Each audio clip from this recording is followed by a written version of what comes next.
Rajkot central જેલમાં હળવદ કાંડના ખેડૂતો અને અમારા આમ આદમી પાર્ટીના નેતા રાજુભાઈ કરપડા અને પ્રવીણભાઈ રામ છે. ત્યારે રાજુભાઈના પિતાશ્રીએ એપ્લિકેશન આપી છે અને એમની સાથે રહીને માન્ય કેજરીવાલજી અને અમે 3 ધારાસભ્ય એમની આજે મુલાકાત લેવાના હતા. અમે ગતરોજ પણ એપ્લિકેશન આપીને આજે પણ એપ્લિકેશન તૈયાર અમે લઈને ત્યાં જવાના હતા. ત્યારે પોલીસ દ્વારા અમને અટકાવવામાં આવ્યા છે અને જણાવવામાં આવ્યું છે કે તમને મુલાકાત આપવામાં નહીં આવે. પણ શું કારણે નહીં આવે? જેલના નીતિ નિયમો તો એવું કહે છે કે અઠવાડિયામાં પરિવારના કોઈ એક સભ્ય સાથે 5 લોકો અઠવાડિયામાં 2 વાર મુલાકાત લઈ શકે અને આ અઠવાડિયામાં અમારી પહેલી મુલાકાત હતી, છતાં અમને પરવાનગી નથી આપવામાં આવી. જે એક ભારતીય જનતા પાર્ટીની જે તાનાશાહીનું શાસન છે એનું આ લોકો આ પ્રદર્શન કરી રહ્યા છે એવું મને લાગે છે. તમે જોયું હશે કે આ ખેડૂતોની માંગણી કડદા પ્રથા દૂર કરવાની હતી. એમના પર પોલીસે લાઠીચાર્જ કર્યો, ખોટો કેસ કર્યો અને જેલમાં નાખ્યા. અને આજે જેલમાં અમે ખેડૂતોને મળવા જવાના છે, ત્યાં પણ જવા દેવામાં નથી આવતા. તો હદ થઈ ગઈ. ત્યારે ગુજરાતની જનતાને અપીલ કરીએ છીએ કે જે ભાજપની સરકાર જે પોલીસના બળે શાસન કરી રહી છે એ ગુજરાતની જનતાએ જોઈ લેવું જોઈએ, જાણી લેવું જોઈએ અને આવનારા દિવસોમાં આવા તાનાશાહી શાસકોને જાકારો આપવો જોઈએ એવું હું માનું છું.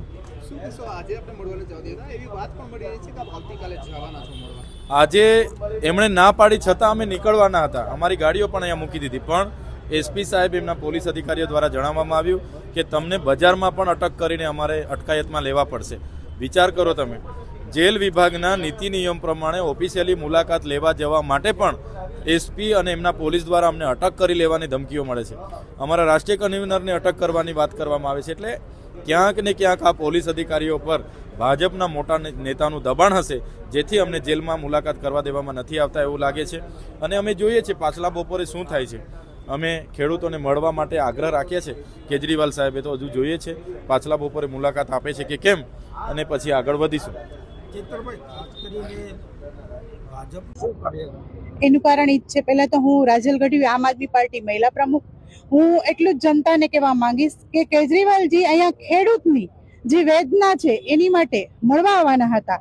એની માટે આ ભાજપની તાનાશાહી જે આપણે જોઈ રહ્યા છીએ કે એને મળવા પણ નથી દેતા. તો આજે કેજરીવાલને ત્યાં ફોર્ચ્યુનર હોટલ જ રોકી લીધા છે, ત્યાંથી બહાર નીકળવા નથી દેતા કે એને એવું છે કે અહીંયા જેલે પહોંચવાનું જોઈએ. આ લોકોને જે આપણે આશ્વાસન આપવું જોઈએ, જે ખોટી રીતે કેસ થયા છે એને અમને મળવા પણ નથી દેતા. આ ભાજપની કેવી તાનાશાહી છે? એમને ટાઈમ લીધેલો તો પરમિશન લીધેલી, પરમિશન ખેડૂતને મળવામાં શું પરમિશન ભાઈ? અમે ઈ કઈ પરમિશન માંગી છે અમે, પણ પરમિશન અમને આપવામાં નથી આવી. તો કે અમે જે ખેડૂતની જે એની વેદના છે એ વેદના સમજવા આવ્યા છીએ. એવું બધું ભાજપને છે તો ભાજપ કેમ મળવા નથી આવતું? ખોટી રીતે જે ખેડૂતને કેસ થયા છે એને છોડાવવા માંગી છીએ, એની વેદના સમજી છીએ, એની વાચા બનીએ છીએ અમે. તો અમને આમાં અડચણરૂપી ભાજપ સરકાર થાય છે.